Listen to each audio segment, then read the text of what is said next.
Welcome to the channel, friends. So today's going to be a video with the Ford F250. I will be replacing rotors and brake pads, front and rear. As you can see, I just started on the rear, no particular order. I already have everything unbolted, taking the wheels off here in the back, and I went ahead and compressed the caliper so that way we can make room for the new pads. Now I'm also going to have to take the rotors off, so that means I'm going to have to remove this bolt and this bolt here, as well as the location down below. So there's 2 and 2. That there will allow you to remove the actual caliper bracket and get the actual rotor off. So that right there is, the smaller one is a 5/8, and then the larger one is a 13/16 for the actual caliper bracket. The caliper float pins or bolts are the smaller 5/8 socket. So that there is a quick kind of summary of what's going on. I went ahead and squeezed this. You want to squeeze both top and bottom where both of these reliefs are. That way it compresses the actual pistons evenly and you get as much clearance as you need. So one little tip is you might want to take your brake reservoir and open that up, take the cap off. That way it pushes that fluid up through the system. Typically I don't find that very necessary, but sometimes it will help. So I'm going to go ahead and keep on going with this and show you kind of like you know, the key points on how to do this, and it really doesn't take that long once you know what you're doing and you've done a few of these. So let's go ahead and keep on going and I'll show you what it looks like.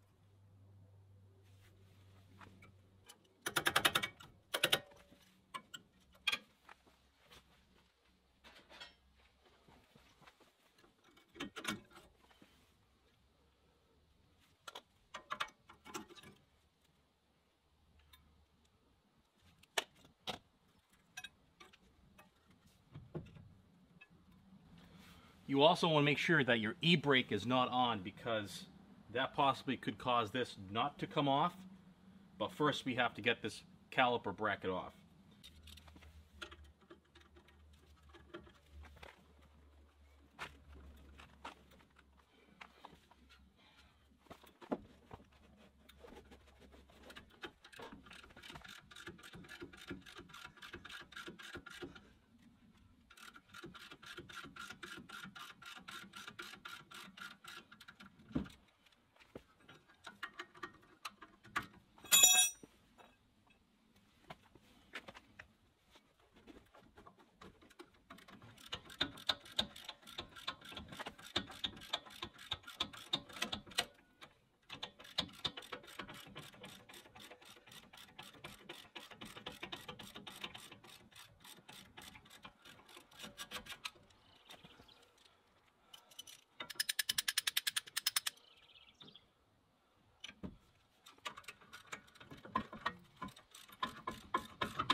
Alright, so there is the caliper bracket.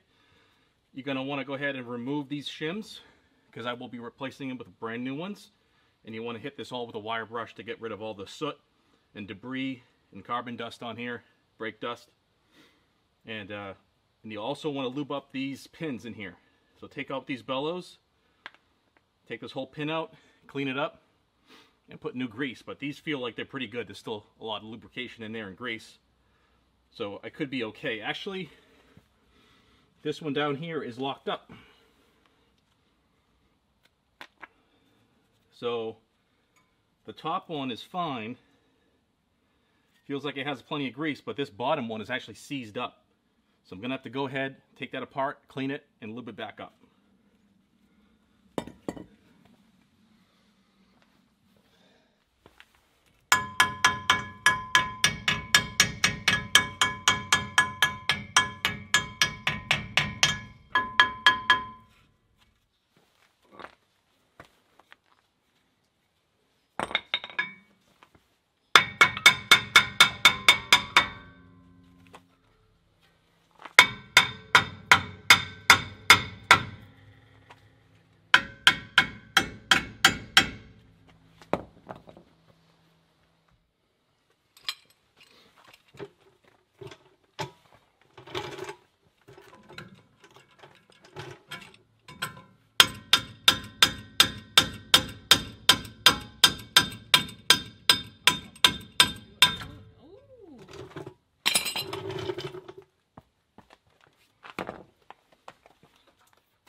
Okay, so I went ahead and I got the rotor off. That was not easy.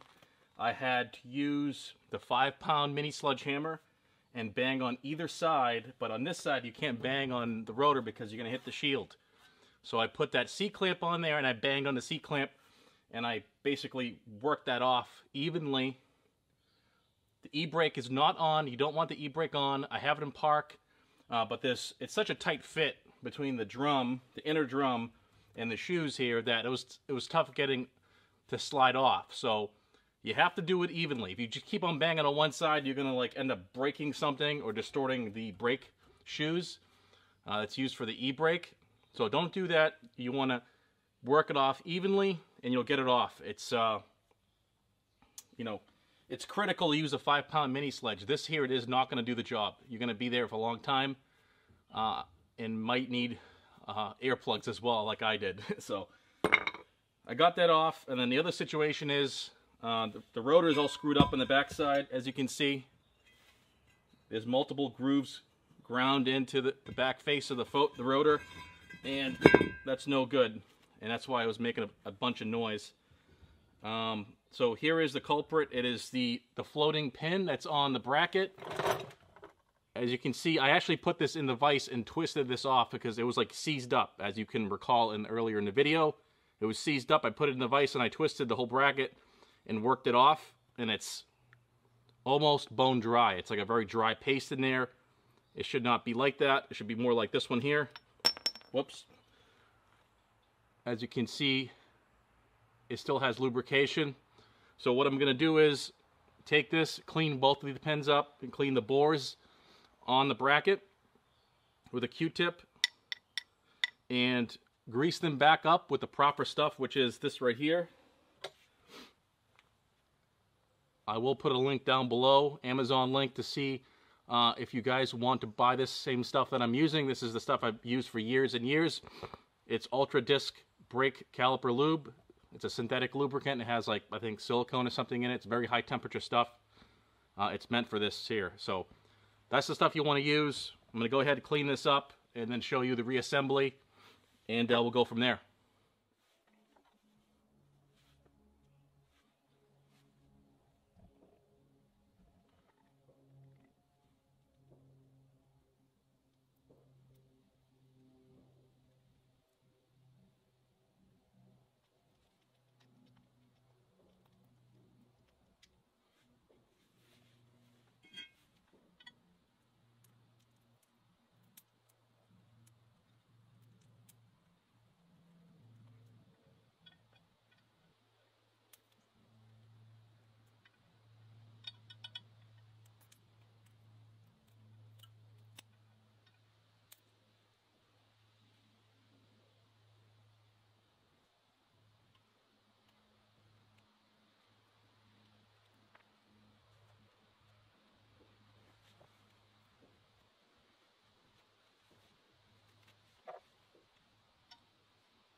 Alright, so here is an unexpected delay now.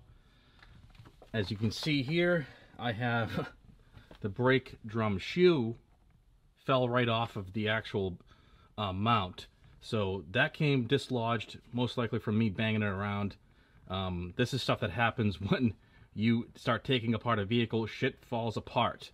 You know, one step that I could have done is gone ahead and adjusted the brake adjuster for the shoes to loosen up more before I went ahead and pulled that off with banging it with a hammer. Now, I've done this many times before and on different trucks, and that's not needed. Usually there's enough clearance in between the pad and the inside of the drum where it will allow you to slide it off. In this case, it was super tight, and as you can see, it was really rusty, so most likely that had an issue to begin with. I don't know. I'm not going to worry about it. I'm going to have to go ahead now and buy a set of brake drum shoes for this truck, and it's going to set me back some time. So I'm going to go ahead and keep on going with the rest of the truck. But that is an issue that you might come and encounter during the install process, removal process, and it's something that you need to take note of. Probably go ahead and adjust this little wheel right here to loosen the tension, and then you're going to have to go ahead and readjust that when you mount everything back up. That way your e-brake works properly. So I'm going to go ahead and keep on going, and I'll give you guys more updates as I'm working through the process.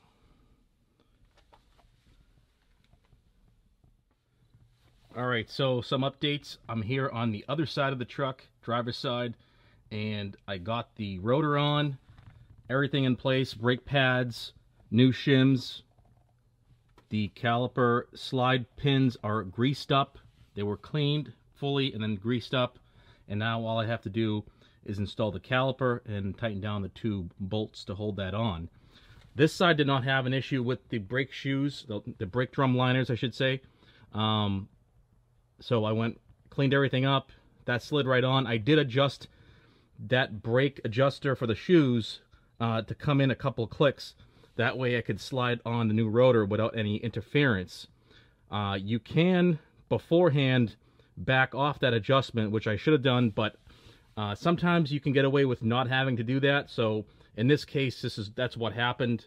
They were a little sticky and they stuck to the rotor, a little tight fit, and this is a 2016 truck, so still somewhat new, but it did have an issue on the other side. So I want to show you what I did on the other side, but this side is looking good. It's ready to go. I'm just going to need to bolt that caliper back up, and it's all in good condition. These rotors are coated. They're not regular steel, you know, plain steel, bare steel. They have a coating on them for anti-corrosion. The front ones I have do not, so it's just a matter of the rear is because of availability. I got Ray Bestos, and I think the other ones are AC Delco. I can't remember, but anyways, two high quality brands. But this is what's going on the passenger side. So what I decided to do, since today's Sunday and I won't have availability to get parts till tomorrow, and I need the truck tomorrow, so I'm kind of stuck right here. I ended up JB welding the liner for the brake shoe on. Now this liner has like a handful of posts that locate into the base piece, the mount. So it's not just relying on the JB weld to be held in place. It's actually located on those pins, or they almost look like you know, rivets that sink into the actual mount of it. So that looks good. I'm just gonna wait for that to dry. I wrapped a bungee around it to help the epoxy settle in. I fully coated the bottom of that, cleaned it with brake cleaner beforehand, and it's just drying up now. And I will do the same thing. I will go ahead and adjust this little adjuster so it brings down the tension, and that way I can slide over the new rotor without any interference or knocking this off out of place. But this should dry. It's already hardened, so pretty much it's ready to go. Hopefully it stays intact. If I have issues down the road, I'll go ahead and get a new set of brake shoe liners and pads and then replace these only. But for now, since I'm in a bind, it's today's Sunday, I'm going to go ahead and run this the way it is. I'm really confident that it's going to be okay. It's a professional fix, since the e-brake is not used all the time, and that it has those locating posts. I think I'm cool with that. So I'm going to go ahead and finish up this side, and then I'm going to move on to the front side. Alright, so here we have the front rotors and brake pads done. Simply the same process as the rear, minus the whole brake shoe fiasco. So everything's done. I lubed everything up and made sure everything was clean beforehand. And now we have brand new rotors and brake pads. And that should be it for the brake job for the F250. Gonna go ahead and clean this up and put the tire back on. And that's gonna be it. So if you enjoy this video, please give me a thumbs up. If you haven't subscribed to the channel, please go ahead and do so. And I want to thank you guys for watching, and I'll see you on the next video.